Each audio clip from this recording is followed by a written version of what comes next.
اسلام زندہ باد،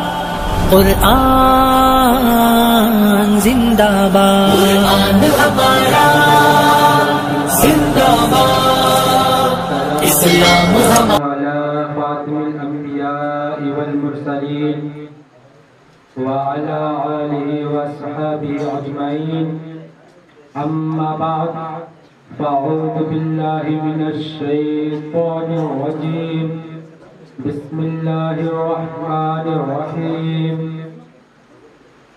آئیے ہم سب سے پہلے آقا انعامدار، مدینہ کے تاجدار، دونوں عالم کے مالک و مختار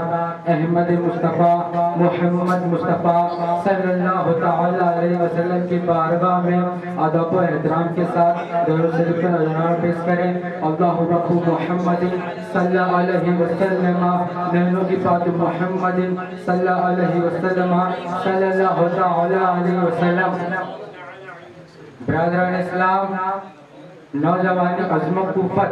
اور نوخیزی کا دوسرا نام ہے، لہٰذا ہر نوجوان کو چاہیے کہ اپنی نفسانی خواہشات کی جولانیوں کو قابو رکھیں اور ضبط سے کام لیں، اپنی نفسانی خواہشات کو خیر و بھلائی کے امور کی طرف متوجہ رکھیں، عبادت و ریاضت اور فکر آخرت سے متعلق اپنی زندگی کے کچھ اہداف مقرر رکھیں، پھر ان اہداف تک رسائی کے لیے جستجو کرتا رہے۔ جس کی زندگی ان اہداف سے خالی ہے انہیں یہ معلوم ہونا چاہیے کہ وہ ایک بے مقصد زندگی جی رہا ہے، حالانکہ خالق کائنات جل جلالہ نے ہمیں ایک خاص مقصد سے اس دنیا میں بھیجا ہے، لہٰذا دن ہو یا رات ہمیں اپنے مقصد تخلیق کو ہرگز نہیں بھولنا چاہیے۔ اللہ رب العزت ہماری زندگی کے مقصد کے بارے میں بیان کرتے ہوئے ارشاد فرماتا ہے، وَمَا خَلَقْتُ الْجِنَّ وَالْإِنسَ إِلَّا لِيَعْبُدُونِ، میں نے جن اور آدمی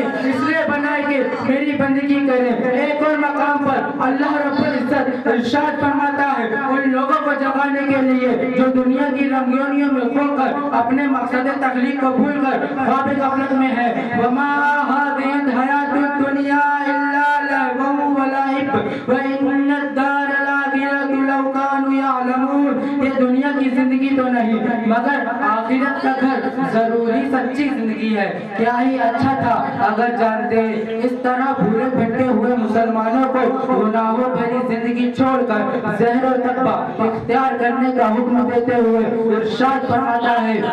یا ایھا الذین آمنوا اتقوا اللہ حق تقاتہ ولا تموتن الا وانتم مسلمون۔ اے ایمان والو، اللہ سے ڈرو جیسا اس سے ڈرنے کا حق ہے اور ہرگز نہ مرنا مگر مسلمان۔ عزیزان محترم، جو شخص اپنی جوانی کو سنبھالے اور اسے زہر و تقویٰ کی لگام دینے میں کامیاب ہو گیا، گویا اس نے اپنی پوری زندگی کی کمائی محفوظ کر لی۔ اس کے برعکس جو شخص اپنی جوانی کو بے لگام چھوڑتا ہے، ایامی زندگی گناہوں غفلت میں گزار دیتا ہے، اگرچہ وہ بظاہر اتنا ہی کامیاب کیوں نہ نظر آتا ہو۔ ایسے شخص کو ایامی زندگی گزر جانے پر ندامت ہو کر افسوس ملنے کے سوا کچھ حاصل نہیں ہوتا، مگر اس وقت یہ ندامت اسے کوئی فائدہ نہیں دے گی۔ حضرت اکرامی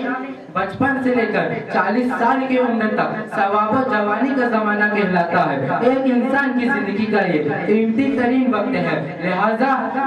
اسے کسی صورت میں ضائع نہیں کرنا چاہیے۔ ایک مسلمان نوجوان کو اسے بڑھاپے سے پہلے غنیمت جانتے ہوئے علم نافع، عمل صالحہ اور رضا الہی جیسے اہداف کی حصول کوشش کرنی چاہیے، کیونکہ اس میں کامیابی اور سرخ روئی ہے،